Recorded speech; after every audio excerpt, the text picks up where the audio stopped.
نحمده ونصلي على رسوله الكريم اما بعد فاعوذ بالله من الشيطان الرجيم بسم الله الرحمن الرحيم رب اشرح لي صدري ويسر لي امري واحلل عقدة من لساني يفقهوا قولي رب زدني علما اللهم فقهنا في الدين اللهم انفعنا بما علمتنا وعلمنا ما ينفعنا وزدنا علما آمین یا رب العالمین آمین.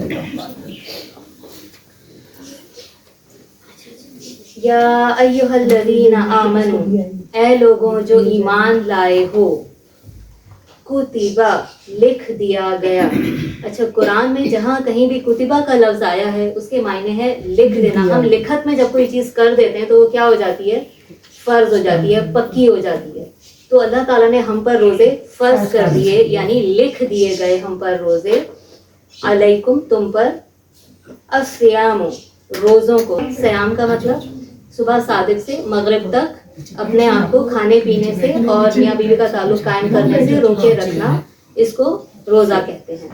تو یہ اللہ سبحانہ و تعالیٰ نے لکھ دیا ہے تمام ایمان لانے والوں پر. کما کتب علی الذین من قبلکم، جس طرح کے لکھ دیا گیا ان قوموں پر جو تم سے پہلے تھیں.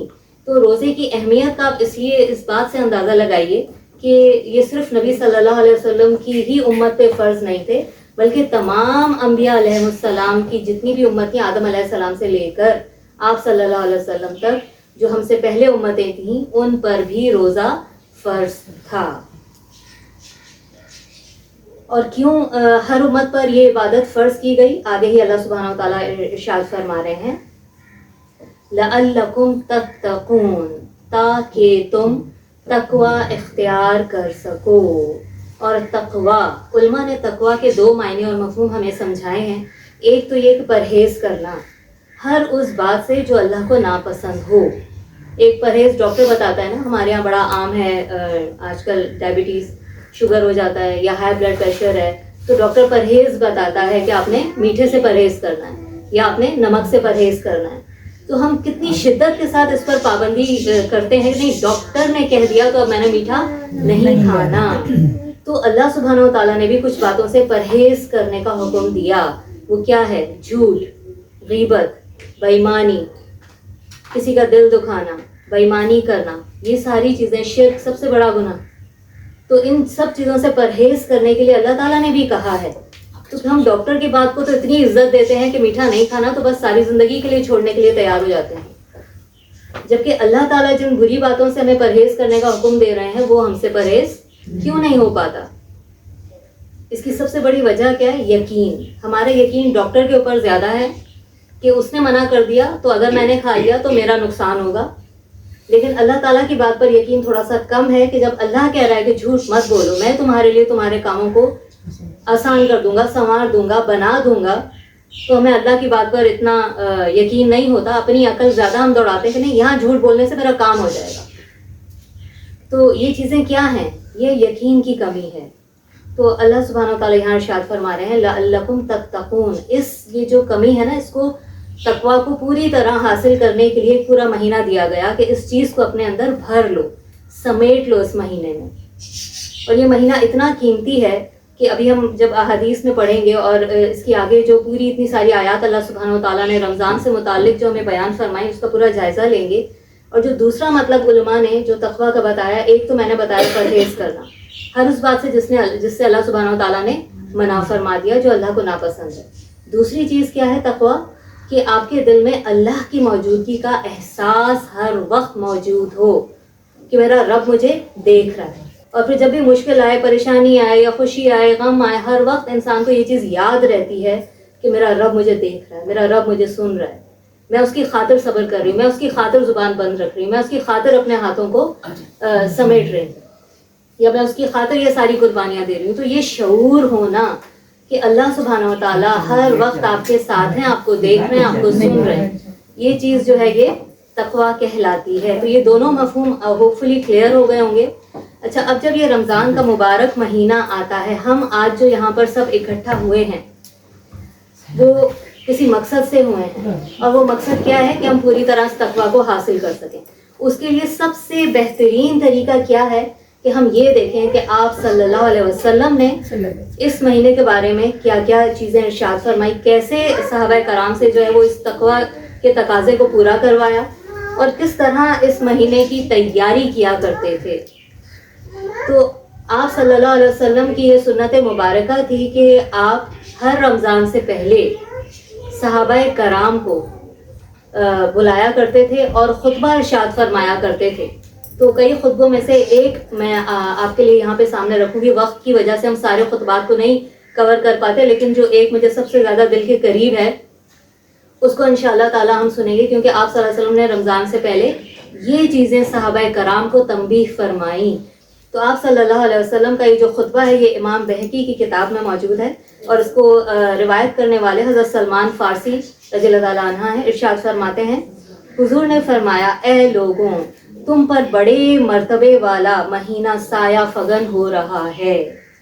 اب دیکھیں، ایک بات سوچنے کی ہے کہ صحابہ کرام 24 گھنٹے کس ہستی کے ساتھ تھے؟ آپ صلی اللہ علیہ وسلم کے ساتھ تھے نا. ان کو دیکھ رہے تھے، ان کو سن رہے تھے، ان کی صحبت میں ہوتے تھے، ان کی مجلس میں ہوتے تھے. کتنا ان کے ایمان کا لیول جو ہے وہ ہائی ہوگا. اور ہر سال آپ صلی اللہ علیہ وسلم جو ہیں وہ رمضان سے متعلق تیاری کے لیے یہ سب چیزیں کیا کرتے تھے. کچھ صحابہ کرام کا میں پڑھ رہی تھی اس دن کہ ارشاد فرمایا کہ ہم لوگ رمضان کی تیاری 6 مہینے پہلے سے شروع کر دیتے تھے. اور ہم کیا تیاریاں کرتے ہیں؟ زیادہ سے زیادہ پردے اتار کے دھوئے، گھر کی ڈسٹنگ کی، جالے اتارے، پنکھے اتارے، سب پورے گھر کی ہم صفائیاں ستھرائیاں کرتے ہیں کہ مبارک مہینہ آ رہا ہے، پاک صاف کر لیں گھر کو. کپڑوں کی تیاری یا شب قدر کی تیاریاں یہ سب ہماری کتنے دن پہلے ہوتی ہیں.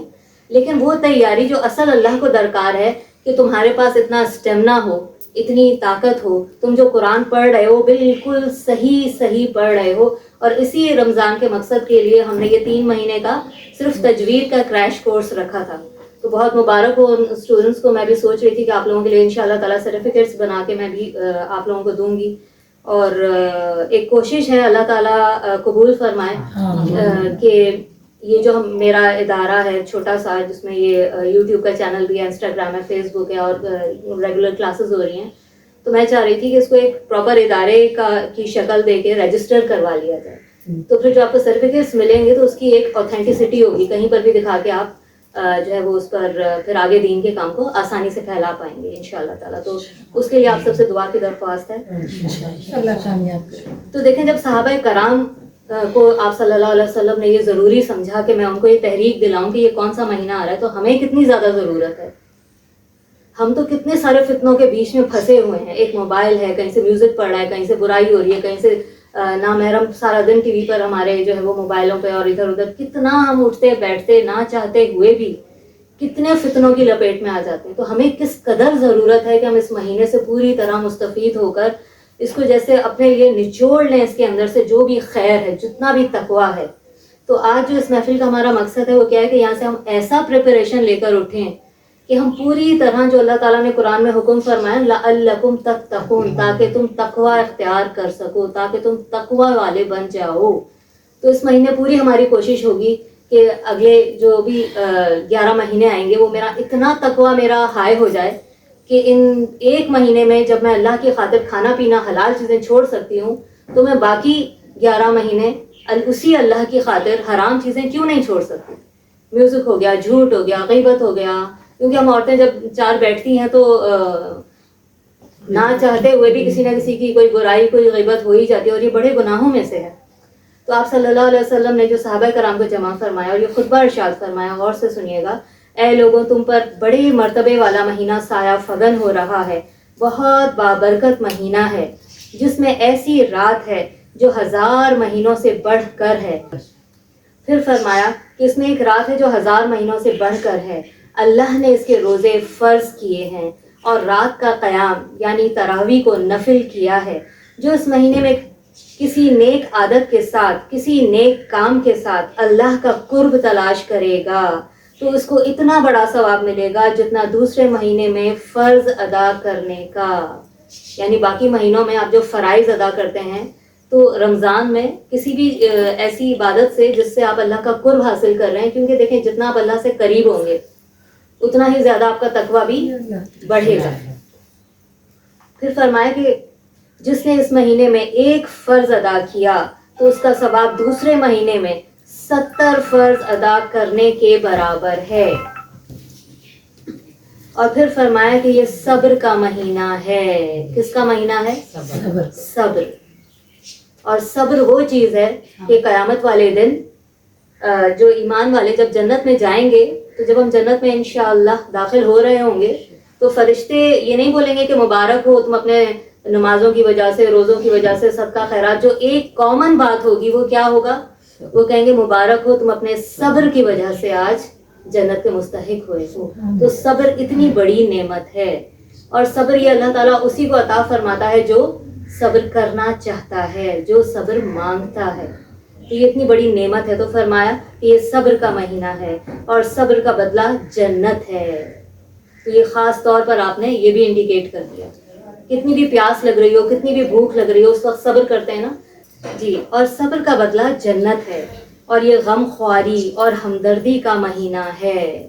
یعنی غم خواری کیوں کہا؟ کہ اس میں ہمیں جب پیاس اور بھوک شدت سے ہم برداشت کر رہے ہوتے ہیں اس وقت احساس ہوتا ہے کہ میرے بہت سارے غریب مسلمان بھائی بہن ایسے ہیں جن کا شاید پورا سال ایسے ہی گزرتا ہے.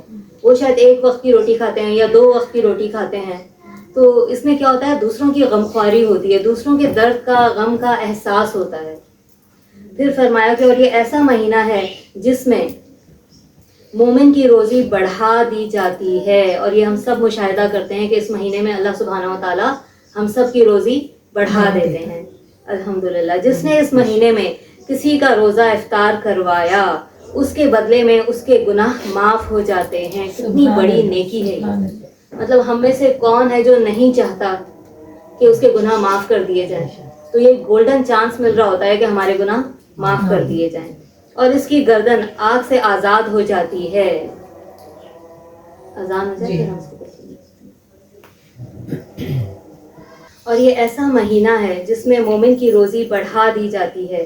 اور جس نے اس مہینے میں کسی کا روزہ افطار کروایا اس کے بدلے میں اس کے گناہ معاف کر دیے جاتے ہیں اور اس کی گردن آگ سے آزاد ہو جاتی ہے. دیکھیں روز صبح کو جب فجر کی اذانیں مل رہی ہوتی ہے نا تو ایک فرشتہ آتا ہے اور وہ صدا لگاتا ہے کہ مومنوں اٹھو اور اس آگ کو بجھاؤ جو تم نے اپنے گناہوں کی وجہ سے جلا لی ہے. تو اٹھتے بیٹھتے کتنے ہم سے گناہ ہوتے ہیں، کتنی خطائیں، کتنی کوتاہیاں ہم سے ہوتی ہیں. تو یہ جو مہینہ آ رہا ہے نا اس کا یہ جو نام اللہ سبحانہ و تعالیٰ نے جو اس مہینے کا نام رمضان رکھا ہے، آپ کو رمضان کا مطلب پتہ ہے کیا ہے؟ رمضان کا مطلب ہے جلا دینے والا، خاک کر دینے والا، ختم کر دینے والا. تو یہ وہ مہینہ ہے جو ہماری ساری برائیاں، ہمارے گناہ، ہماری کوتاہیاں، ہماری لغزشیں، غفلتیں، جتنے بھی برے کام ہم نے اپنی زندگی میں کیے ہیں ان سب کو جلا کے راکھ کر دیتا ہے. تو یہ بڑا گولڈن چانس ملا ہے ہمیں. اپنا یہ جو نامہ اعمال ہے نا 2 فرشتے جو لکھ رہے ہیں یہ اس کو مٹاتے رہتے ہیں. جتنا آپ عبادت کرتے رہیں گے تو آپ کے گناہ اور کمیاں، کوتاہیاں سب جلتی چلی جائیں گی.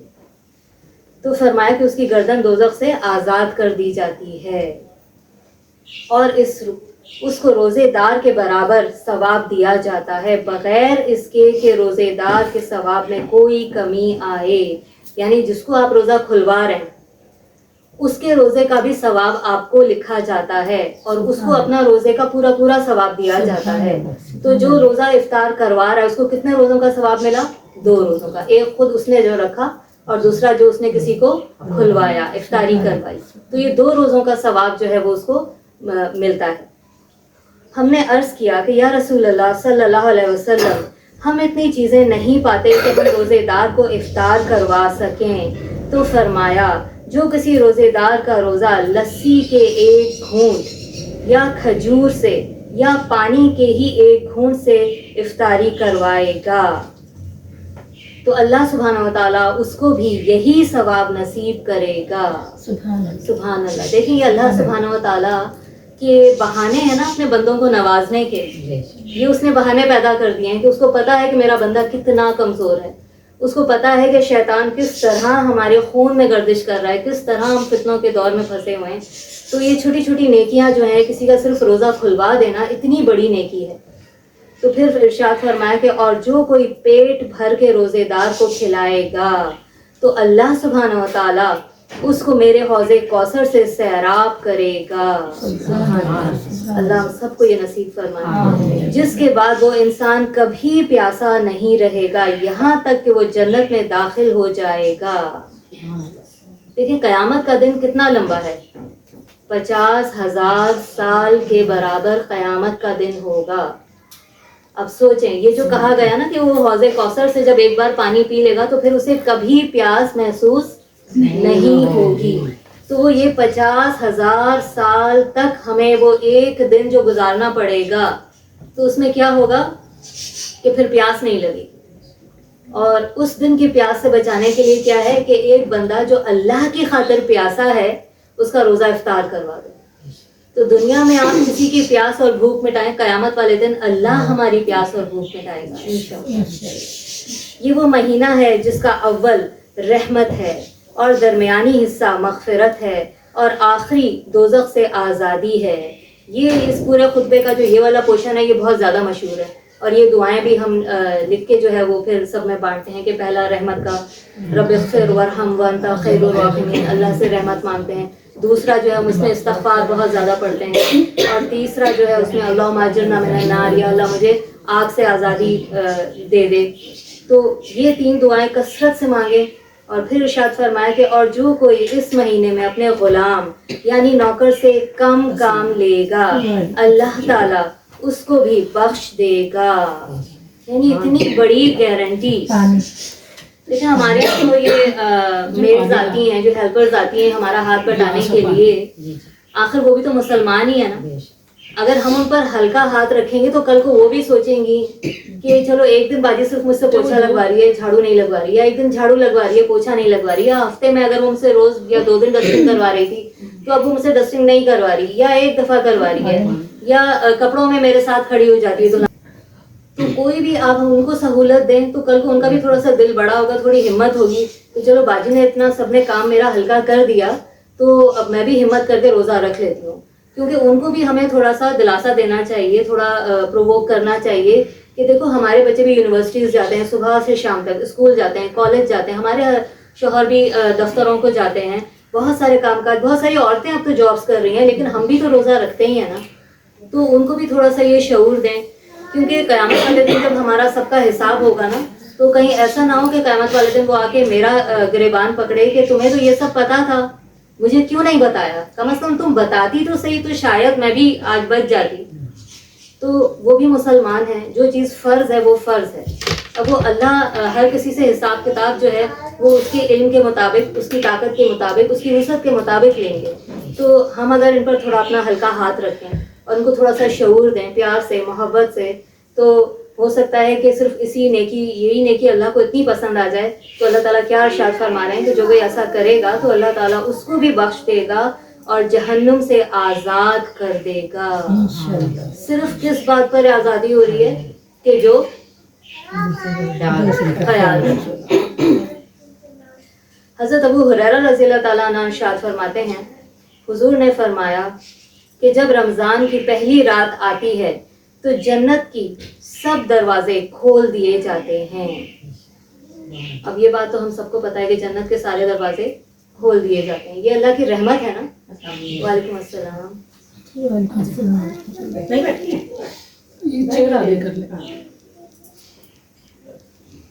تو فرمایا کہ جنت کے سارے دروازے کھول دیے جاتے ہیں اور دوزخ کے دروازے بند کر دیے جاتے ہیں اور تمام سرکش شیاطین کو باندھ دیا جاتا ہے.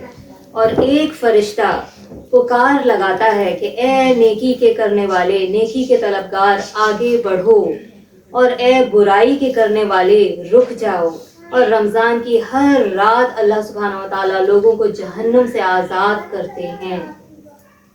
تو جو کوئی جس رمضان کی راتوں میں اللہ سے بخشش مانگے گا, اللہ سے جہنم سے آزادی مانگے گا, جنت کے بلند مرتبے اپنے لیے مانگے گا, تو اللہ تعالیٰ دیتے چلے جائیں گے, دیتے چلے جائیں گے. تو یہ سب آپ صلی اللہ علیہ وسلم ہمیں بیان فرماتے ہیں. ایک دوسری حدیث ہے, آپ نے ارشاد فرمایا کہ جنت کا ایک دروازہ ہے جو خاص روزے دار کے لیے بنایا گیا ہے. اور اس کا نام ہوگا ریان، اور اس سے صرف وہی لوگ اندر داخل ہو پائیں گے جو کہ کثرت سے روزہ رکھتے ہوں گے، جو روزے دار ہوں گے۔ سوچیں کیا شان ہوگی ان کی کہ جب پکار لگائی جائے گی کہ روزے دار اٹھیں، اور ان کے لیے خاص دروازہ کھولا جائے گا اور ان کو خاص پروٹوکول سے اس دروازے سے داخل کیا جائے گا۔ سبحان اللہ، اللہم اجعلنا منہم۔ ایک اور حدیث ہے کہ جو شخص اللہ کے راستے میں ایک دن کا روزہ رکھتا ہے، اللہ تعالیٰ اس کا چہرہ ایک دن کے عوض جہنم سے 70 سال کی دوری پر کر دیتے ہیں۔ یعنی ہمارا اپنے گناہوں کی وجہ سے، غفلت کی وجہ سے اگر ہم دوزخ کے قریب بھی ہو رہے ہیں تو ہمارا ایک روزہ جو ہے وہ ہمیں کس قدر فائدہ دے گا کہ ایک روزے سے اللہ تعالیٰ اتنا راضی ہو جائیں گے کہ ہمیں دوزخ سے 70 سال کی مسافت پر دور کر دیں گے۔ پھر فرمایا کہ جو شخص جس نے ایمان اور احتساب کی نیت سے روزہ رکھا، اللہ اس کے پچھلے تمام گناہ معاف کر دے گا۔ شرط کیا ہے؟ ایمان اور احتساب۔ احتساب کس کو کہتے ہیں؟ حساب کتاب کرتے ہوئے، یعنی اللہ تعالیٰ دیکھ رہا ہے کہ صرف اس نے سحری کھا کے اب یہ سو گیا ہے، اب مغرب سے کچھ دیر پہلے اٹھا ہے اور اس نے افطاری کی ہے، تو یہ احتساب والا روزہ ہوا۔ اپنا حساب لیتے ہوئے کہ کہیں میرے منہ سے کوئی ایسا لفظ تو نہیں نکل گیا کہ کسی کا دل دکھ جائے۔ ہم عورتیں جب گھر کے کاموں میں لگی ہوتی ہیں نا، ایک کام کیا، دوسرا کیا، تیسرا کیا، چوتھا کیا، وہ ایک دم اتنی ہائپر ہو جاتی ہیں کہ اگر پھر آگے سے کوئی ایسی بات کان میں پڑتی ہے جو ہماری مرضی کے خلاف ہوتی ہے تو ہم وہ 4-5 کاموں کی جو کثرت ہے وہ ادھر نکال دیتے ہیں۔ تو کیا فرمایا کہ اپنا حساب لیتے ہوئے، اپنا احتساب کرتے ہوئے کہ روزے کی حالت میں کہیں مجھ سے کوئی غیبت تو نہیں ہو گئی، کوئی برائی تو نہیں ہو گئی، کوئی مطلب فون پہ نا روزے کی حالت میں بات ہی کرنا ختم کر دیں، کیونکہ جب ہم فون پہ بات کر رہے ہوتے ہیں نا، محالہ لا محالہ ہم سے ہو ہی جاتی ہے کوئی نہ کوئی بات ایسی، تو ذرا کم کر دیں اور اللہ کا ذکر زبان پہ بہت زیادہ رکھیں، کیونکہ یہ کوئی معمولی چیز نہیں ہے۔ آپ صلی اللہ علیہ وسلم کے زمانے میں ایک بار 2 عورتوں نے روزہ رکھا اور روزے کی حالت میں وہ بالکل قریب المرگ پہنچ گئی، یعنی مرنے جیسی حالت ہو گئی ان دونوں عورتوں کی۔ تو آپ صلی اللہ علیہ وسلم کو بتایا گیا کہ یا رسول اللہ، انہوں نے روزہ رکھا ہے لیکن ان دونوں کی حالت بہت زیادہ خراب ہو گئی ہے۔ تو آپ کو وحی کے ذریعے سے بتایا گیا کہ کیا ہوا۔ آپ نے کہا کہ 2 پیالے لے جاؤ اور ان سے کہو کہ اس کے اندر قح کریں۔ تو 2 پیالے لائے گئے اور ان عورتوں کو قح کرائی گئی۔ جب انہوں نے الٹی کی تو ان پیالوں کے اندر کچے گوشت کے لوتھڑے نکلے۔ تو آپ نے ارشاد فرمایا کہ انہوں نے بیٹھ کر کسی کی غیبت کی ہے۔ تو قرآن کی آیت ہے یہ، دیکھیں یہ کوئی اللہ تعالیٰ نے ہمیں کوئی ایسی مثال یا تمثیل بنا کر نہیں بتا دیا کہ یہ ایسا ہی ہے جیسے مردہ بھائی کا گوشت کھانا، کیونکہ وہ ابھی اپنے آپ کے سامنے نہیں ہے نا کہ وہ اپنی عزت کی حفاظت کرے، تو آپ اس کی عزت کو ہی نوچ رہے ہوتے ہیں نا اس کی غیبت کر کے، دوسرے کی نظروں میں گرا رہے ہوتے ہیں نا آپ اس کی غیبت کر کے اس کو۔ تو یہ ایسا ہی ہے، اللہ تعالیٰ نے ارشاد فرمایا جیسے تمہارا مردہ بھائی تمہارے سامنے اس کی لاش رکھی ہے، وہ خود کچھ نہیں کر سکتا، اپنے آپ کو ڈیفینڈ نہیں کر سکتا، تمہارا منہ نہیں روک سکتا، لیکن تم اس کی عزت کو نوچ رہے ہو، یہ ایسا ہی جیسے اس کا گوشت نوچ کر کھانا۔ اور ایک بات یاد رکھیے کہ قیامت والے دن وہ سارے لوگ ہمارے سامنے آئیں گے اس حالت میں کہ ان کے جسم پہ جگہ جگہ گوشت نہیں ہوگا، اور وہ کہیں گے تم نے دنیا میں میری غیبت کر کے میرا گوشت کھایا ہے، میرا گوشت لوٹاؤ اور ادھر لگاؤ میرا گوشت۔ تو یہ کوئی اللہ نے ایسے ہی نہیں قرآن میں بات بول دی کہ مردہ بھائی کے گوشت کے کھانے کے برابر، یہ کوئی چھوٹی بات نہیں۔ ہمارے معاشرے سے صرف ایک یہ چیز ختم ہو جائے نا کہ دوسرے کی برائی کرنا ہم چھوڑ دیں ایک دوسرے کے آگے، اور وہ جب یہ ہمیں ساری باتیں پتہ چلیں گی کہ یہ کتنا بڑا گناہ ہے۔ غیبت جو ہے اس کو گناہ کبیرہ کی لسٹ میں ڈالا گیا ہے، کوئی معمولی گناہ نہیں ہے، اور ہم اس کو اتنا عام اور فہم سمجھ کے ایسے ہی کر رہے ہوتے ہیں۔ تو اللہ تعالیٰ ہمیں اتنی توفیق دے کہ اس گناہ سے ہم اپنے آپ کو بچا سکیں، کم از کم کوشش تو کریں بچانے کی۔ پھر فرمایا کہ جو شخص بغیر عذر کے روزہ چھوڑ دے تو پھر چاہے وہ پوری زندگی روزے رکھے وہ اتنا ثواب نہیں حاصل کر سکتا جتنا رمضان کے اس ایک روزے کی وجہ سے اسے ملتا۔ تو رمضان میں روزوں کی تو کتنی فضیلت ہے، اور فرض کر دیا نا اللہ تعالیٰ نے، اور پھر اللہ تعالیٰ نے کسی کو نہیں بتایا، فرشتوں تک کو نہیں بتایا کہ روزے کا بدلہ کیا ہے۔ صبر کا بدلہ بتا دیا گیا کہ جنت ہے، ٹھیک ہے، نماز کا بدلہ بتا دیا گیا، قرآن ہر چیز کا بدلہ بتا دیا گیا، لیکن روزہ ایسی نعمت ہے، ایسی عبادت ہے کہ جس کے بارے میں اللہ سبحانہ و تعالیٰ نے ارشاد فرمایا کہ روزے کا ثواب یا روزے کا اجر روزہ میرے لیے اور میں ہی اس کا روزہ میرے لیے ہے اور میں ہی اس کا اجر. تو دیکھ لیں کہ پھر جب وہ ذات جس کی ہو جائے تو اس کا مطلب ہے کہ اس ذات کے سارے خزانے، اس کے لشکر، اس کی رحمتیں، اس کی برکتیں، اس کی بخششیں، جب اللہ آپ کا ہو گیا تو اللہ کا سب کچھ بھی تو اللہ نے آپ کا کر دیا نا. تو بس تھوڑا سا شعور کی بات ہوتی ہے کہ جب ہم یہ باتیں سنتے ہیں، سیکھتے ہیں، تو دلوں کو نرم کرتی ہیں، ہماری سوچ کو بدلتی ہیں. ورنہ تو شیطان 24 گھنٹے ہمارے دماغ سے اس طرح کھیلتا ہے نا، صرف نیگیٹو باتیں ڈالتا ہے، اور یہ پازیٹیو باتیں بڑی ہی کم ہمیں سننے کو ملتی ہیں. تو اللہ تعالیٰ ایسی محفلیں اور مجلسیں کرنے کی ہم سب کو طاقت اور توفیق عطا فرمائے. ایک اور حدیث میں ارشاد فرمایا کہ حضرت عبداللہ بن عمر رضی اللہ تعالیٰ عنہ سے روایت ہے کہ روزہ اور قرآن قیامت کے دن بندے کے حق میں سفارش کرے گا. یعنی یہ جو اس دنیا میں ہم روزہ رکھ رہے ہیں، یہ قیامت والے دن اللہ کے پاس جائے گا اور کہے گا کہ یا اللہ، اس کو میں نے میری وجہ سے بھوکا پیاسا رہا، اس کے حق میں میری سفارش قبول فرما. تو فرمایا کہ روزہ کہے گا کہ اے میرے رب، میں نے اس بندے کو کھانے پینے سے اور اپنی خواہشات سے روکے رکھا، اس کے بارے میں میری سفارش قبول فرما. اور قرآن آ کر کہے گا اے میرے رب، میں نے رات بھر اس بندے کو سونے سے روکے رکھا، اس کے بارے میں میری سفارش کو قبول فرما. چنانچہ دونوں کی سفارش قبول کی جائے گی. یہاں پہ یہ نہیں کہا گیا کہ اللہ جس کے حق میں چاہے گا قبول کرے گا اور جس کے حق میں چاہے گا قبول نہیں کرے گا. یہ اتنی بڑی دو عبادتیں ہیں جن کے بارے میں یہ گارنٹی دے دی گئی کہ اللہ ان کی سفارش ضرور قبول فرمائیں گے. تو اللہ تعالیٰ ہمیں توفیق عطا فرمائے قیام اللیل کی اور روزے کی. پھر ایک اور حدیث میں آپ صلی اللہ علیہ وسلم نے ارشاد فرمایا کہ سحری کھانا بابرکت ہے، اسے نہ چھوڑو، کیونکہ ایک گھونٹ پانی ہی سے اگر تم سحری کرو تو کرو مگر چھوڑو نہیں. فرمایا کیونکہ اللہ تعالیٰ اور اس کے فرشتے سحری کھانے والوں پر رحمت بھیجتے ہیں. ہم جب درود پڑھتے ہیں تو کیا کرتے ہیں؟ آپ صلی اللہ علیہ وسلم کے اوپر رحمت بھیجتے ہیں، رحمت کی دعا کرتے ہیں. اور یہاں پر کیا کہا جا رہا ہے کہ جو سحری کر رہا ہوتا ہے، کون رحمت بھیجتا ہے اس کے اوپر؟ اللہ اور اس کے فرشتے. یعنی ہم تو سحری کرنے میں لگے ہوتے ہیں، اپنا پیٹ بھر رہے ہوتے ہیں، کھا رہے ہوتے ہیں، لیکن اوپر کیا ہو رہا ہوتا ہے؟ اللہ ہمیں دیکھ دیکھ کر ہم پر رحمتیں بھیج رہے ہوتے ہیں. اور یہ اللہ ہی کی توفیق ہے نا کہ سحری کے ٹائم پہ ہم اٹھ جاتے ہیں. ورنہ کتنا مشکل ہوتا ہے عام حالات میں. آپ تہجد کے ٹائم پر اٹھ کر دیکھیں کتنا مشکل لگتا ہے، اور یہاں پورا مہینہ روز کی بنیاد پر ہم اٹھ رہے ہوتے ہیں. ایک اور حدیث ہے، حضرت ارباز بن ساریہ فرماتے ہیں کہ ایک بار حضور صلی اللہ علیہ وسلم نے مجھے سحری کے لیے مدعو کیا. یعنی ہم تو صرف افطار پارٹیاں کرتے ہیں نا، آپ صلی اللہ علیہ وسلم سحری کی دعوت کر رہے ہیں. صحابہ کرام کو سحری پر بلایا کرتے تھے. اور کیا فرمایا؟ اور آپ نے ارشاد فرمایا کہ آؤ مبارک ناشتے کی طرف. یعنی وہ ناشتہ کتنا مبارک ہوگا کہ جب ہم وہ ناشتہ کر رہے ہوتے ہیں تو وہ اللہ درود بھیج رہا ہوتا ہے ہمارے اوپر، اور اس کے فرشتے رحمت کی دعا کر رہے ہوتے ہیں ہمارے اوپر.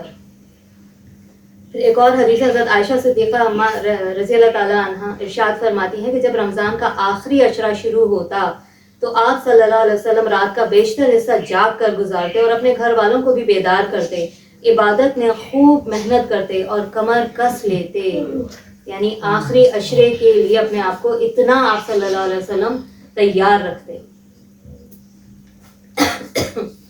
حضرت عائشہ صدیقہ رضی اللہ تعالیٰ عنہ ارشاد فرماتی ہیں کہ رمضان کا آخری عشرہ اعتکاف میں گزارتے تھے آپ صلی اللہ علیہ وسلم، یہاں تک کہ آپ نے وفات پائی. یعنی ہر سال جب سے رمضان کے روزے فرض ہوئے تب سے آپ ہمیشہ اعتکاف بیٹھا کرتے تھے.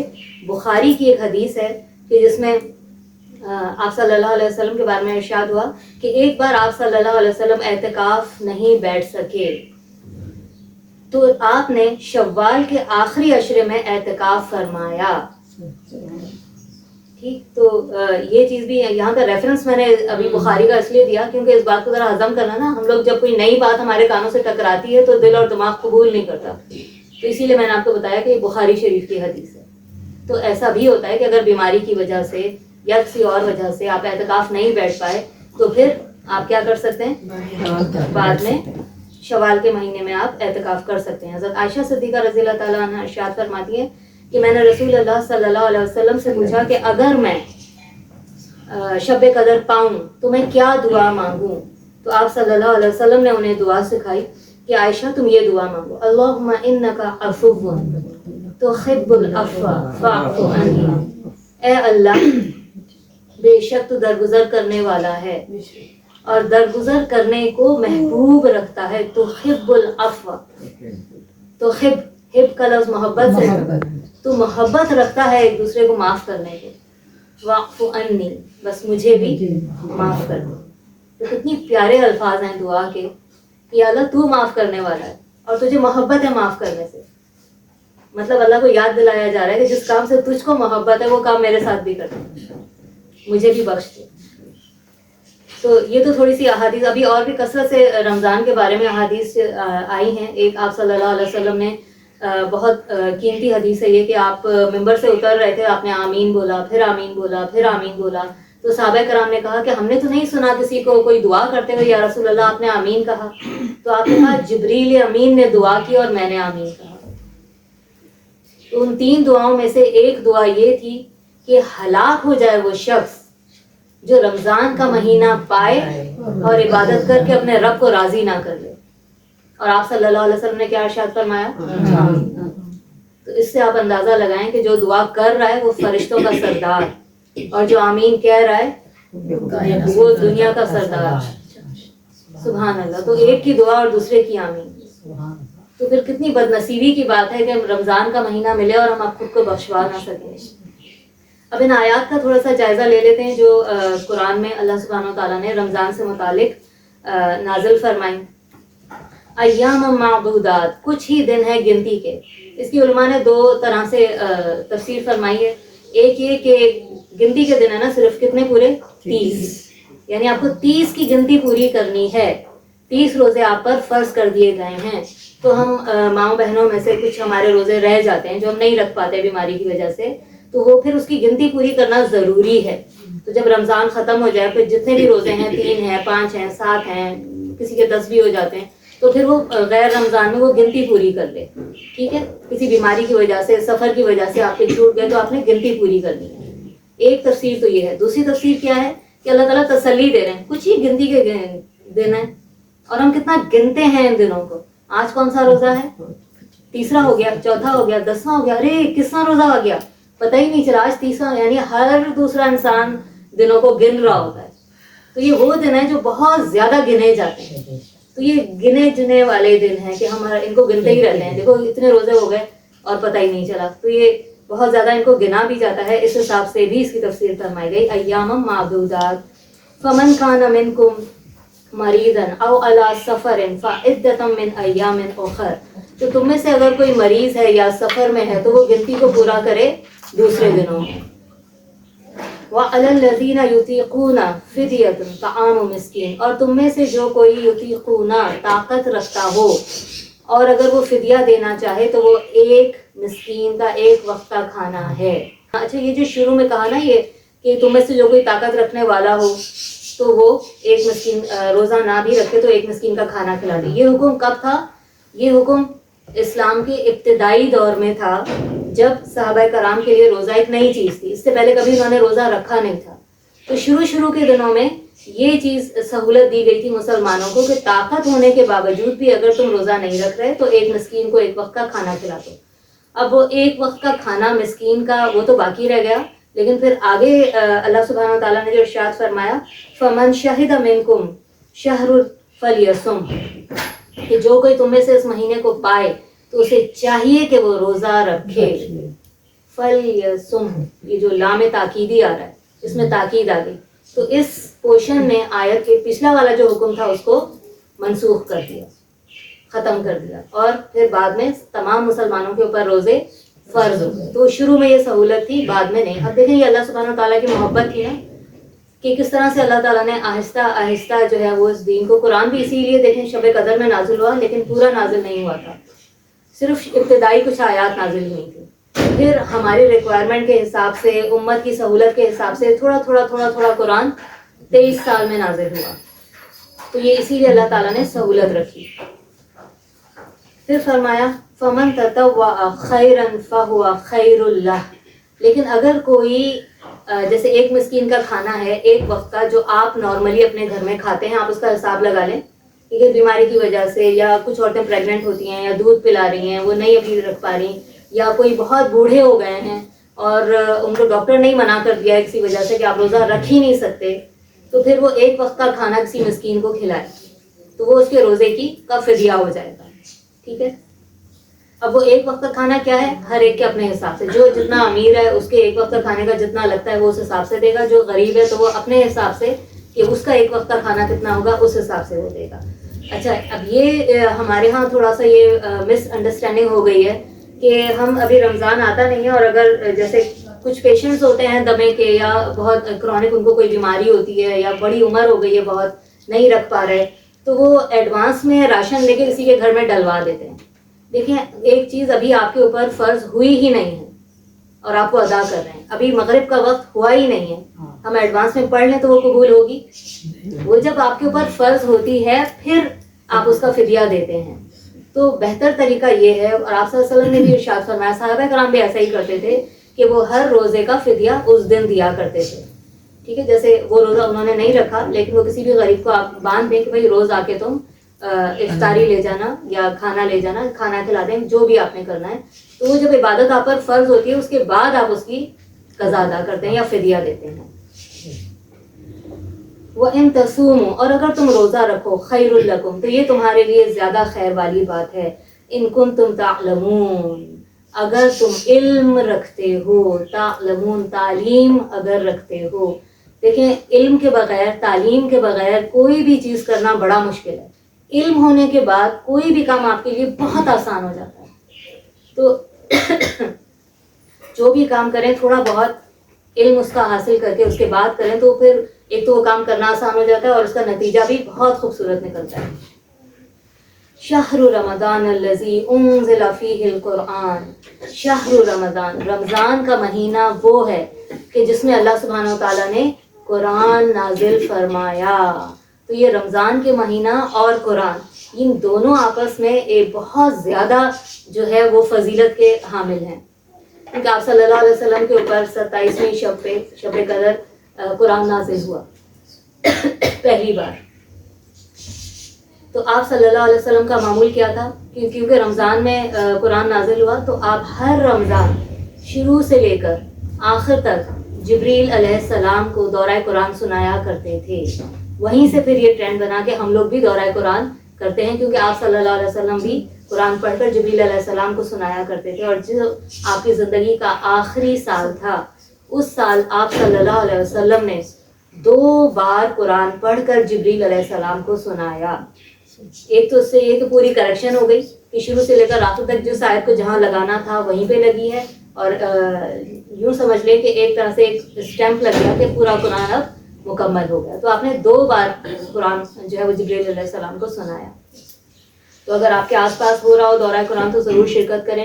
انشاءاللہ تعالیٰ میرے ہاں بھی ہوگا، میں گروپ میں ڈال دوں گی، اور آپ کسی اور کو بتانا چاہیں تو ضرور بتائیے گا. میں نے کیونکہ رات کا وقت رکھا ہے خاص طور پہ ان لوگوں کے لیے جو بچے اسکول کالج یونیورسٹی سے آتے ہیں یا جو خواتین ٹیچنگ کرتی ہیں یا جاب کرتی ہیں، کیونکہ صبح میں بہت ساری جگہوں پہ ہو رہا ہوتا ہے، لوگ جاتے ہیں. تو میں نے رات کا ٹائم چوز کیا کہ جو صبح نہیں اٹینڈ کر سکتے تو وہ میرے ہاں آ جائیں. تو انشاءاللہ تعالیٰ عشاء کی جب اذان ہوگی اس کے تھوڑی دیر کے بعد فرض اور سنتیں وغیرہ پڑھ کر پھر ہم انشاءاللہ شروع کریں گے. تو اس حساب سے دیکھیں گے، ٹائم میں گروپ میں ڈال دوں گی اور میں یوٹیوب پر بھی ڈال دوں گی. اور ہماری اس سال کوشش ہے کہ ہم جو اپنا دورہ قرآن ہے، پہلے ہم لائیو جایا کرتے تھے انسٹاگرام پہ، تو بہت سارے لوگوں کو ذرا مشکل ہوتی تھی انسٹاگرام کو یوز کرنے میں. تو ابھی سب کی سہولت کو دیکھتے ہوئے ارادہ ہمارا یہ ہے کہ ہم لائیو جائیں گے یوٹیوب پر، کیونکہ یوٹیوب بہت سارے لوگوں کے پاس ہوتا ہے، اس کو استعمال کرنا بھی آسان ہوتا ہے. تو لائیو بھی جا رہے ہوں گے اور پھر اسی کو ہم پھر پرماننٹ بھی کر دیں گے، یوٹیوب پر اپلوڈ بھی کر دیں گے انشاءاللہ تعالیٰ. بس آپ دعا کیجیے گا کہ اللہ تعالیٰ توفیق عطا فرمائے، اللہ تعالیٰ آسانیاں کریں. آمین. شہر رمضان الذی انزل فیہ القرآن، یہ وہ مہینہ ہے. اب دیکھیں اللہ تعالیٰ نے یہاں یہ نہیں کہا کہ یہ وہ مہینہ ہے جس میں نے روزے فرض کیے. ہم تو اس مہینے کو اسی حساب سے جانتے ہیں. اللہ نے اس مہینے کی کیا شان بتائی کہ وہ مہینہ ہے جس میں نے قرآن نازل کیا. تو قرآن کا اور اس مہینے کا بہت خوبصورت ایک ملاپ ہے اس مہینے میں. پھر فرمایا ہدی للناس، لوگوں کے لیے اس میں کیا ہے؟ ہدایت. ہم ہدایت کے لیے پڑھتے ہیں؟ ہم تو صرف مردوں کو بخشوانے کے لیے پڑھتے ہیں. ہمیں کیا پتا کہ اس میں کیا لکھا ہوا ہے، بس ہم نے پڑھ لیا یا اللہ میرے فلاں. ٹھیک ہے، ان کو ثواب پہنچتا ہے، آپ کے بزرگوں کو، آپ کے ماں باپ کو، اور جس نے آپ کو قرآن پڑھنا سکھایا وہ آپ اگر نہ بھی بولیں تو ان تک ثواب پہنچتا ہے. لیکن صرف قرآن کا یہی مقصد تو نہ رکھیں نا کہ ہم نے پڑھنا ہے اور بخشوانا ضروری ہے. بس ہماری زندگی میں ایک یہی قرآن کا استعمال باقی رہ گیا ہے. لیکن قرآن ہمیں کیا کہہ رہا ہے؟ ہدی للناس، یہ اس میں لوگوں کے لیے ہدایات ہیں. آپ اگر کوئی کوکنگ کی بک ہوتی ہے نا، اس میں کیا لکھا ہوتا ہے؟ ہدایات ہوتی ہیں نا، کیسے پہلے کتنے مرچ ڈالنا ہے، کتنا نمک، کتنی مرغی، کتنی دال، کتنا، یہ ساری چیزیں لکھی ہوتی ہیں. پھر پہلے کیا کرنا ہے، بعد میں کیا کرنا ہے. ہم فریج لیتے ہیں، اس کے ساتھ بھی ایک انسٹرکشن بک ملتی ہے نا، اس کو کیسے چلانا ہے.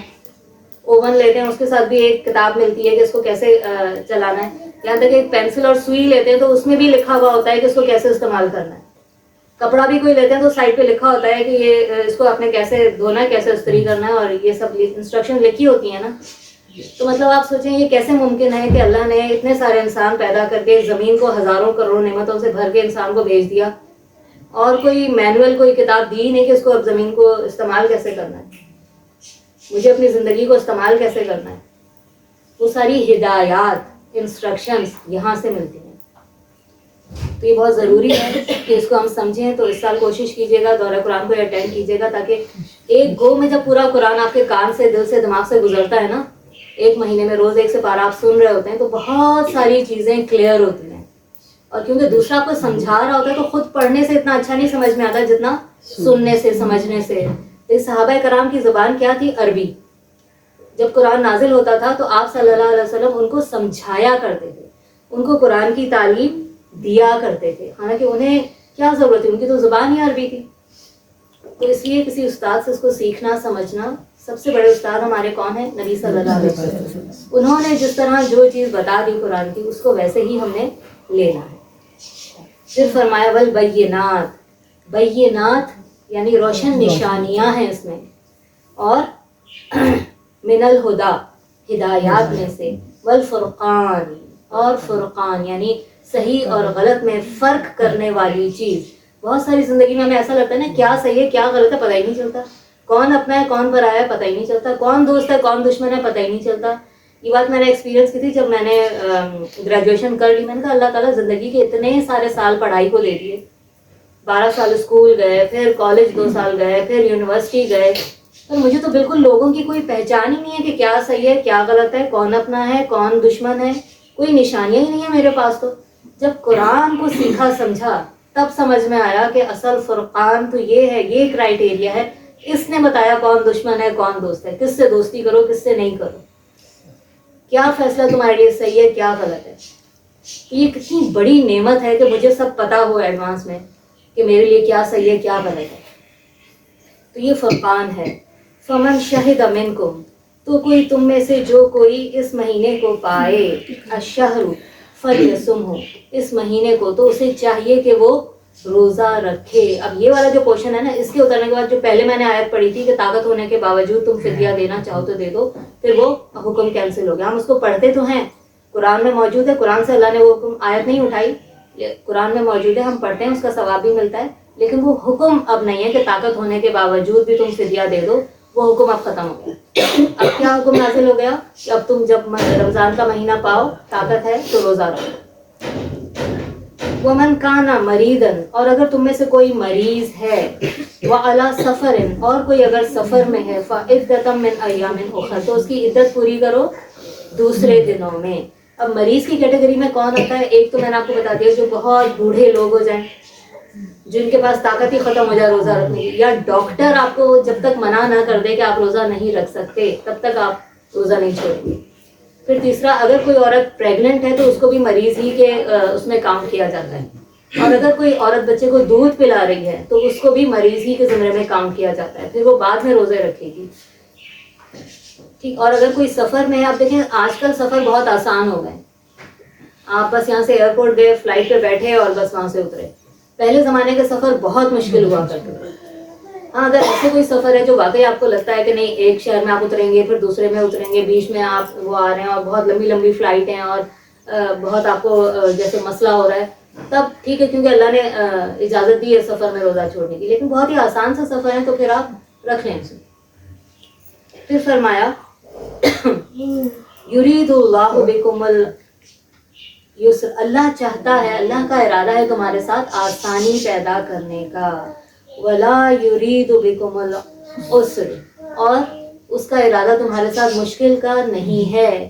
دیکھیں اگر یہ قانون ہوتا کہ نہیں، چاہے تم سفر میں ہو، بیمار ہو، پریگننٹ ہو، دودھ پلا رہی ہو، کچھ بھی کرو، روزہ رکھو، تو کتنا مشکل ہو جاتا ہمارے لیے۔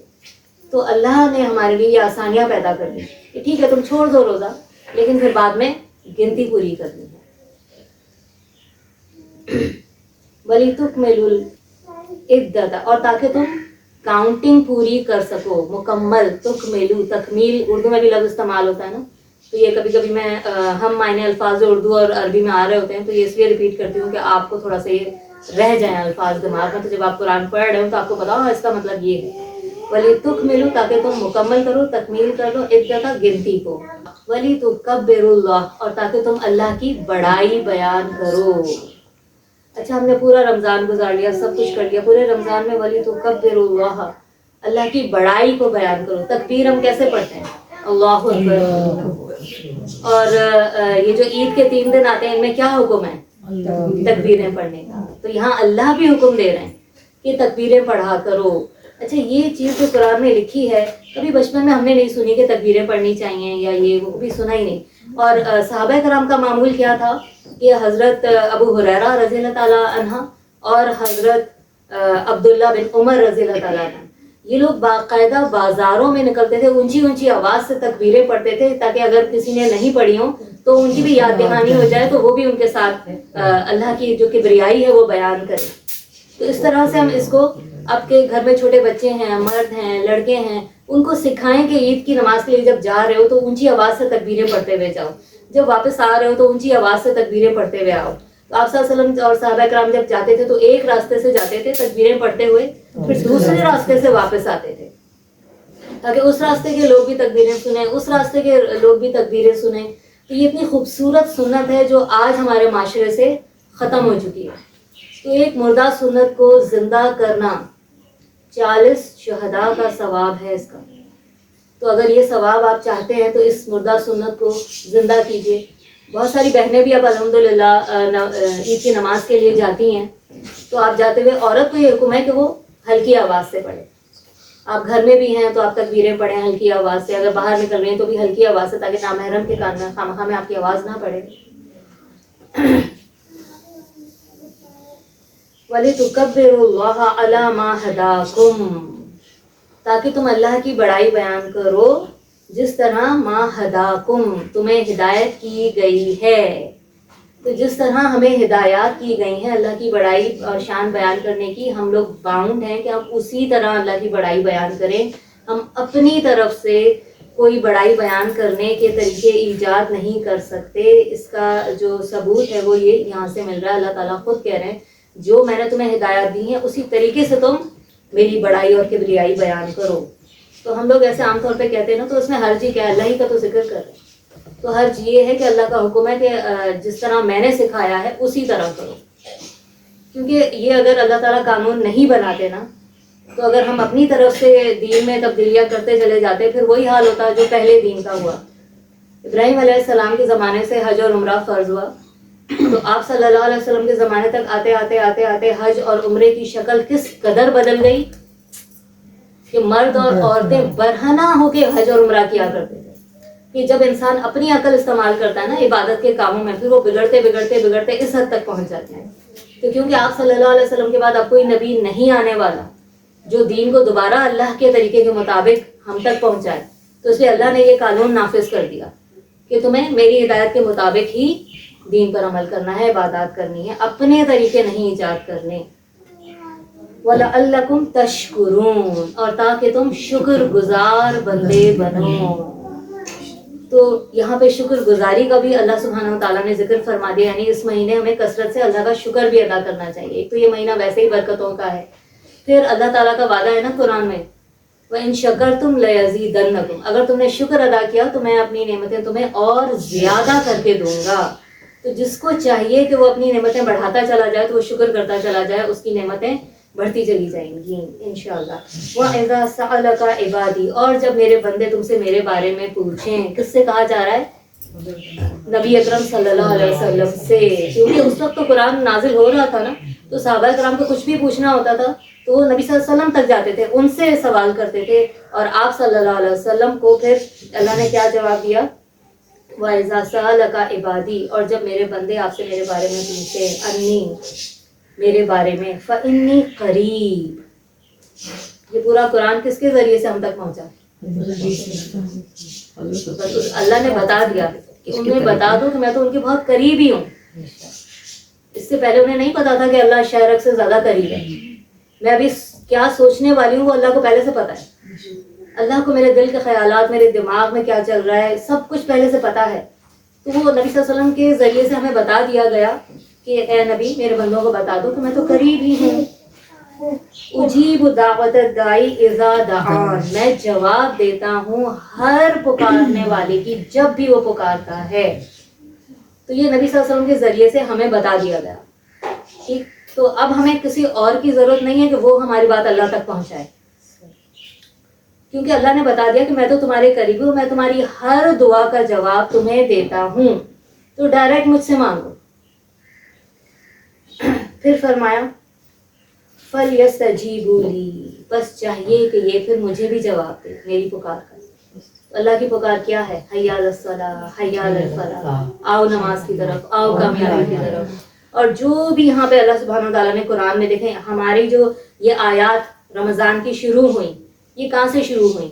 یا ایھا الذین آمنو، اے لوگوں جو ایمان لائے ہو۔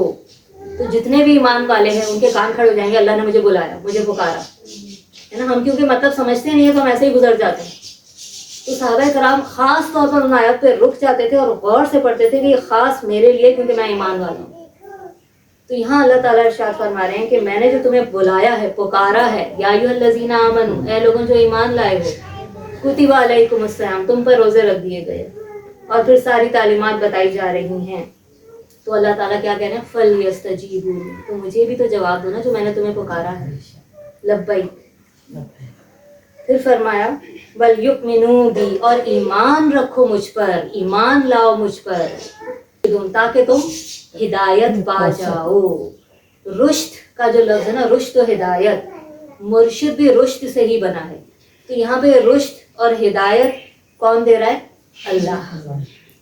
تو اللہ نے بتا دیا کہ میں تمہاری ہر پکار کا جواب دیتا ہوں، تم ڈائریکٹ مجھے پکارو، مجھ سے مانگو اور میں تمہیں دوں گا۔ تمہیں بھی چاہیے کہ میری ہر پکار پر تم جواب دو اور پھر مجھ پر ایمان رکھو، اور میں تمہارے لیے رشد و ہدایت کے راستے کھولوں گا۔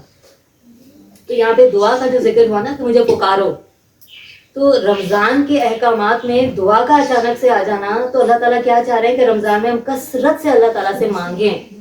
اللہ وہ واحد ذات ہے کہ جس سے آپ نہیں مانگتے تو وہ ناراض ہو جاتا ہے، اور جس سے جتنا مانگے وہ اتنا ہی راضی رہتا ہے۔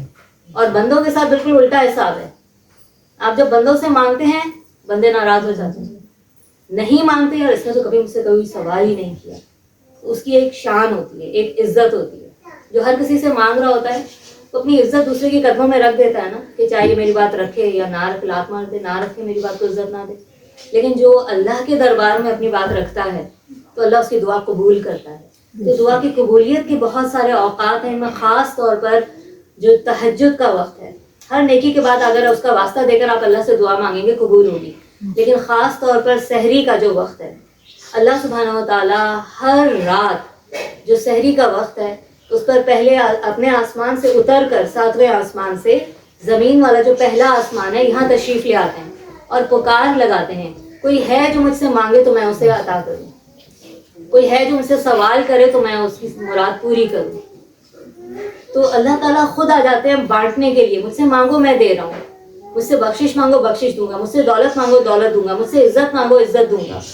تو اس مہینے رمضان میں کیونکہ ہم سحری کے وقت تہجد کے وقت جاگ رہے ہوتے ہیں تو اس وقت کثرت سے اللہ سے دعائیں مانگے، کیونکہ اس وقت اللہ نیچے آ جاتے ہیں اپنے بندوں کو بانٹنے کے لیے۔ تو اس وقت آپ مانگیں اللہ تعالیٰ سے، تو وہ دعا کی قبولیت کا بہت بہترین وقت ہوتا ہے۔ پھر اس کے بعد جب ہم افطاری کر رہے ہوتے ہیں تو اللہ تعالیٰ نے ارشاد فرمایا نا کہ افطاری کا وقت مزدور کو مزدوری دینے کا وقت ہے. تو آپ نے فرمایا کہ میرے بندوں کے لیے افطاری کے وقت 2 خوشخبریاں ہیں. ایک، جب وہ پیتا ہے اس کی رگیں تر ہوتی ہیں، اسے سکون ملتا ہے. دوسرا، جو وہ مجھ سے مانگتا ہے میں اس کو عطا کرتا ہوں. تو اللہ کو کہیں کہ یا اللہ تیری خاطر پورا دن میں بھوکی پیاسی رہی، تو نے کہا اس وقت تو مزدور کو مزدوری دیتا ہے، میں تجھ سے مانگتی ہوں میری مراد پوری فرما. تو یہ مزدوری لیں اللہ تعالیٰ سے، کیونکہ اللہ نے خود بولا ہے کہ مجھ سے لو. پھر اس کے بعد جب آپ نماز پڑھنے کے بعد، قرآن کی تلاوت کرنے کے بعد، کیونکہ ہر نیکی کے بعد اس نیکی کا واسطہ لے کر آپ اللہ سے جو بھی مانگیں گے اللہ سبحانہ و تعالیٰ آپ کو عطا فرمائیں گے. احل لکم لیلۃ الصیام، حلال کر دیا گیا ہے تمہارے لیے رمضان کی راتوں میں رفثا. رفثا کہتے ہیں میاں بیوی کا جو آپس کا جو ملاپ ہوتا ہے اس کو. شروع کے دور میں رمضان کی راتوں میں میاں بیوی ایک ساتھ نہیں سو سکتے تھے، اس کی اجازت نہیں تھی. لیکن پھر بعد میں یہ حکم منسوخ کر دیا گیا. اب یہاں پہ جو حکم ہے کہ حلال کر دیا گیا ہے کہ تم میاں بیوی آپس میں ایک دوسرے سے تعلق قائم کر سکتے ہو، الی نسائکم، اپنی عورتوں کے ساتھ. اور کیونکہ یہ حکم آ گیا تو اب جو رمضان کی رات ہے اس میں میاں بیوی آپس میں تعلق قائم کر سکتے ہیں. ٹھیک ہے، عشاء کی نماز سے لے کر فجر جو سحری کا وقت ہے اس سے پہلے تک. ٹھیک. اچھا، یہاں پہ کچھ تھوڑے بہت مسئلے مسائل، جیسے غسل واجب ہو گیا کسی بھی طریقے سے، یا عورتوں کی بیماری کی وجہ سے، یا میاں بیوی کے ملاپ کی وجہ سے. تو اب اگر آپ کے پاس اتنا وقت ہے کہ آپ غسل کر کے اس کے بعد آپ سحری کریں تو ویل اینڈ گڈ، اچھی بات ہے. لیکن اگر آپ کو لگ رہا ہے کہ اگر آپ نے غسل کیا تو آپ کی سحری نکل جائے گی، اس وقت اللہ کا کیا حکم ہے؟ پہلے آپ سحری کھا لیں، اس کے بعد پھر آپ غسل کریں اور پھر آپ فجر کی نماز پڑھیں. تو یہی رول تب بھی اپلائی ہوتا ہے کہ جب آپ کی نیت تھی رات کو کہ آپ اٹھیں گی، آپ غسل کر لیں گی اور پھر آپ سحری کر کے روزہ رکھیں گی. ٹھیک ہے، آپ کو پتا تھا کہ اب میں پاک ہو چکی ہوں تو اب غسل واجب ہو گیا، لیکن میں سحری میں زیادہ پاک ہو جاؤں گی اس وقت اٹھ کے کر. اب آپ کی آنکھ ہی نہیں کھلی. تو آنکھ ہماری اس وقت تک نہیں کھلتی جب تک اللہ کا اذن نہ ہو. تو اللہ نے سلائے رکھا. تو اب جب اگر آپ کی آنکھ کھلی اور فجر کی اذانیں ہو چکی ہیں تو کیونکہ جس نیت سے آپ سوئے تھے وہی نیت آپ کی اعمال کو دار و مدار نیتوں پر ہے.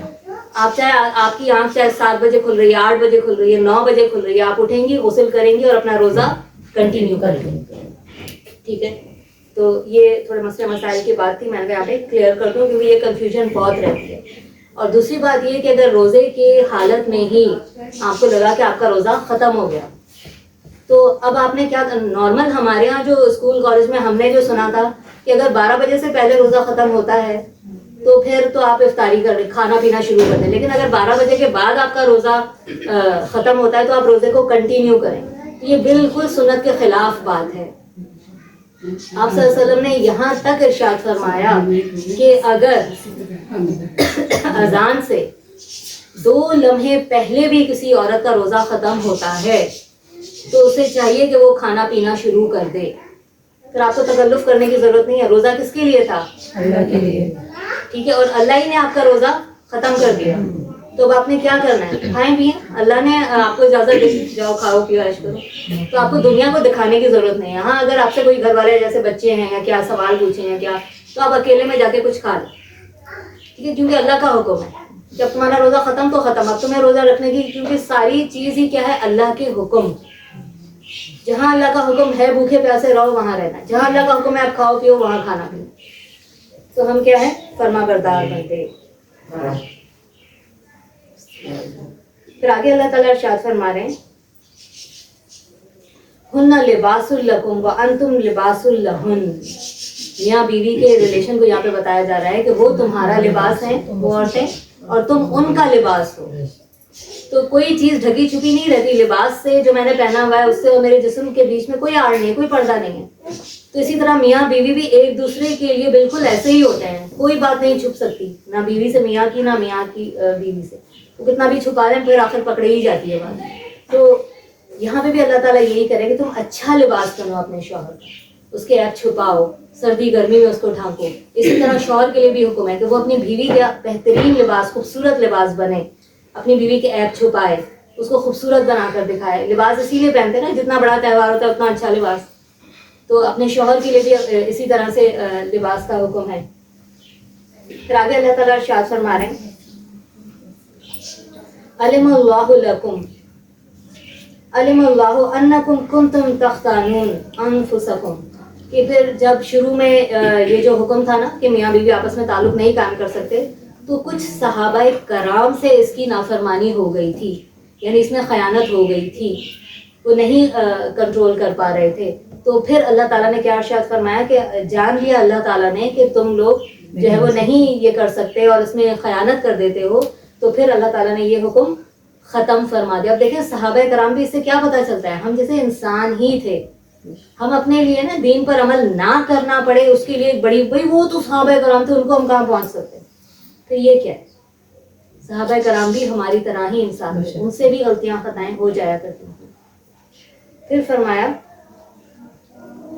فتاب علیکم، بس مہربان ہوا اللہ تم پر، وعفا عنکم، اور اس نے بخش بھی دیا تم سے جو خیانت میاں بیوی نے آپس میں ان سے غلطی سے ہو گئی. فالآن باشروہن، بس اب تم آپس میں مباشرت کر سکتے ہو، رمضان کی راتوں میں میاں بیوی ایک تعلق قائم کر سکتے ہیں.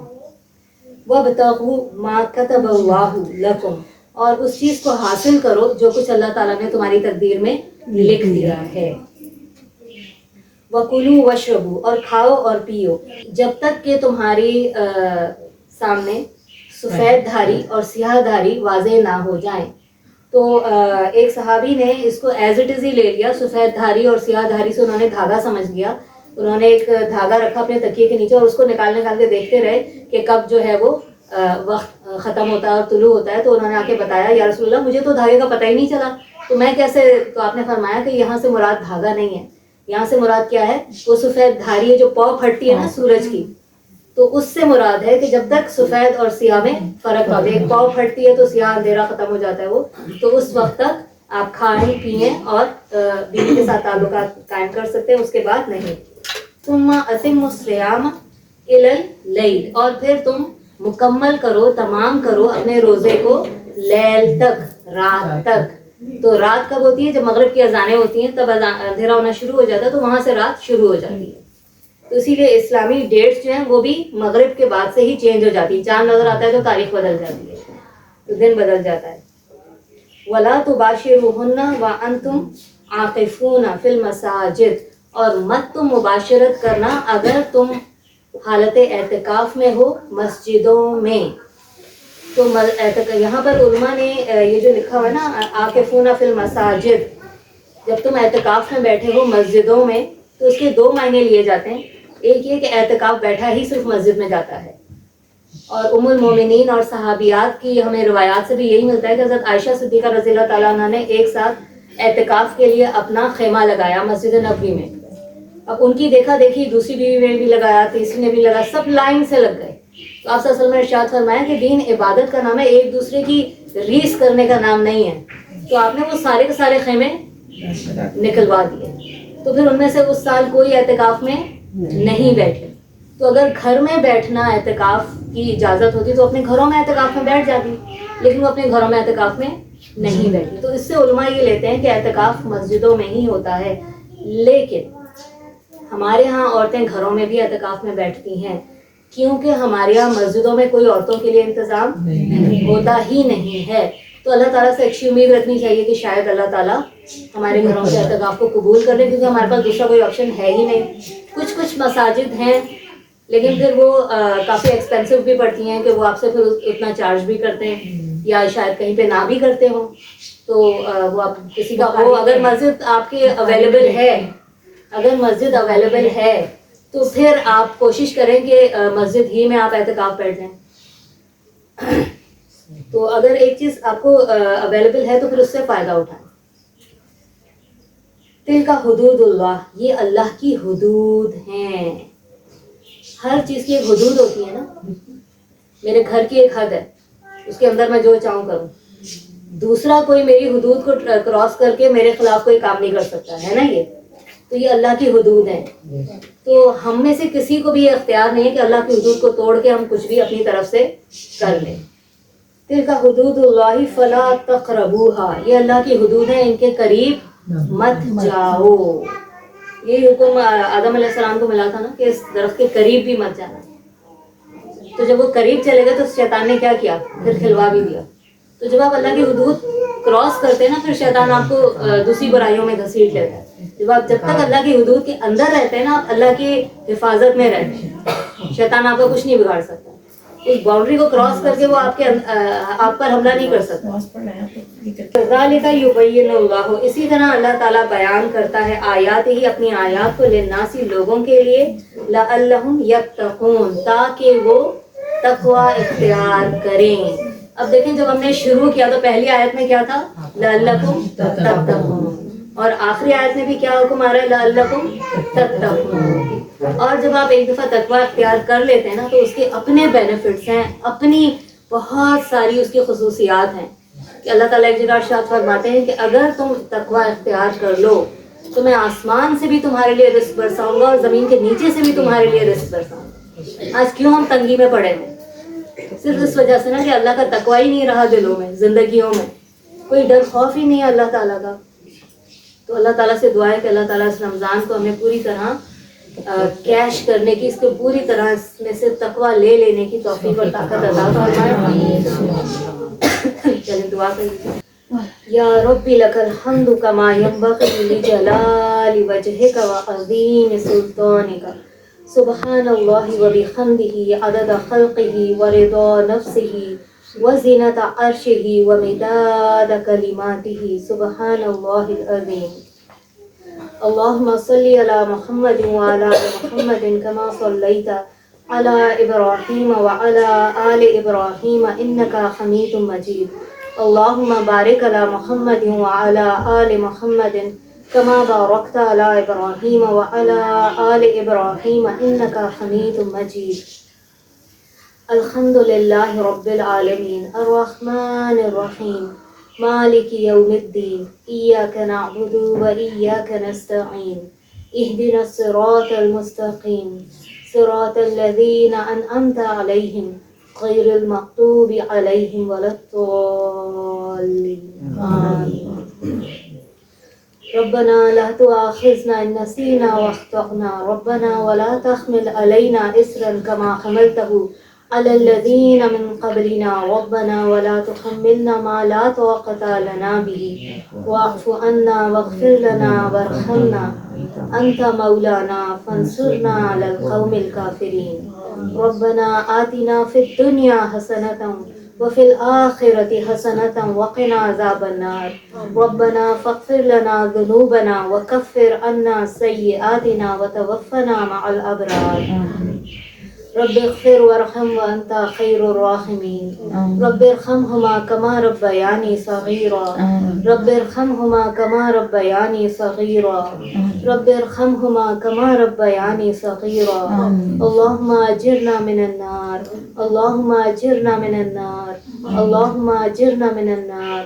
ربنا آتنا من لدنك رحمة وهيئ لنا من أمرنا رشدا. ربنا هب لنا من أزواجنا وذرياتنا قرة أعين واجعلنا للمتقين إماما. یا اللہ یا رحمان یا رحیم یا رب ذوالجلال والإکرام یا حی یا قیوم. یا اللہ اس محفل کو قبولیت کا شرف عطا فرما دیجیے. یا اللہ جو کمی کوتاہی غلطی ہو گئی وہ ہماری لغزشوں کی وجہ سے اس سے درگزر فرما, اور جو بھی خیر و برکت اس محفل میں ہے وہ محض تیرے نام کی برکت کی وجہ سے ہے. یا اللہ اس سے خیر کثیر پھیلا. یا اللہ اس گھر والوں پر اپنی رحمتیں, اپنی بخششیں اور اپنی بھلائیاں نازل فرما. ان کی دلوں کی جائز مرادوں کو پورا فرما. اس گھر میں خیر و برکت نازل فرما. ان کے رزق میں برکت عطا فرما. ان کی زندگیوں میں برکت عطا فرما. ان کے رشتوں میں برکت عطا فرما. ان سے منسلک ہر چیز میں برکتیں عطا فرما. یا اللہ یہاں موجود تمام بہنوں کی بھی دلوں کی جائز مرادوں کو پورا فرما. یا اللہ ہم سب کے چھوٹے بڑے چھپے کھلے سارے گناہوں کو بخش دیجیے. یا اللہ یہاں موجود تمام بہنوں کو بھی اپنی برکتوں اور رحمتوں اور بخششوں سے نوازیے. یا اللہ جو غیر شادی شدہ بچے اپنی عمروں کو پہنچ گئے ہیں پروردگار عزت کے ساتھ انہیں رخصت فرما. یا اللہ نکاح کو آسان فرما.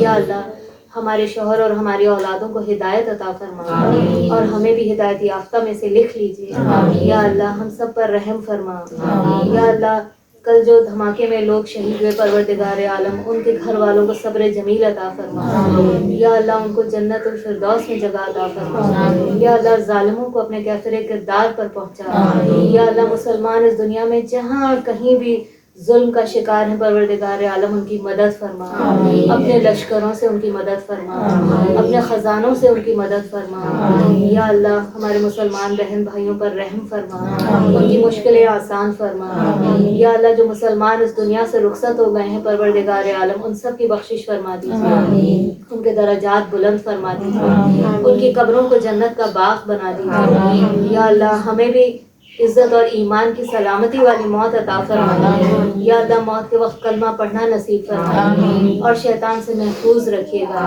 یا اللہ ہم سب پر رحم فرما دنیا اور آخرت کے تمام امتحانوں اور مشکلوں کو ہم پر آسان فرما اور ہمیں کامیابیوں سے نواز یا اللہ ہم سب پر رحم فرما ہمارے رزق میں برکت عطا فرما ہمارے رشتوں میں برکت عطا فرما ہمارے روزی رزق میں برکت عطا فرما ہمارے کاروباروں میں برکت عطا فرما ہم سب کے آپس کے دلوں کے تعلقات میں برکت عطا فرما یا اللہ جو روٹھے ہیں انہیں منا دیجیے یا اللہ ہم سب کے دلوں میں ایک دوسرے کے لیے پیار محبت عزت پیدا فرما دیجیے ایک دوسرے کی تکلیف کا احساس پیدا فرما دیجیے یا اللہ ہمارے مردہ دلوں کو زندہ کر دیجیے یا اللہ اس رمضان اس قرآن کی برکتوں سے ہماری روحوں کو زندہ کر دیجیے ہمارے سینوں میں قرآن کے نور کو منور کر دیجیے یا اللہ ہماری زندگیوں کو قرآن کے نور سے منور کر دیجیے یا اللہ ہم سب پر رحم فرما اور ہمیں بخش دے اور اپنے دین کا بہترین کام ہم سے لے یا اللہ ہم سب پر رحم فرما اور ہمیں بخش دے اور قیامت والے دن اپنے عرش کے سائے میں پناہ عطا فرما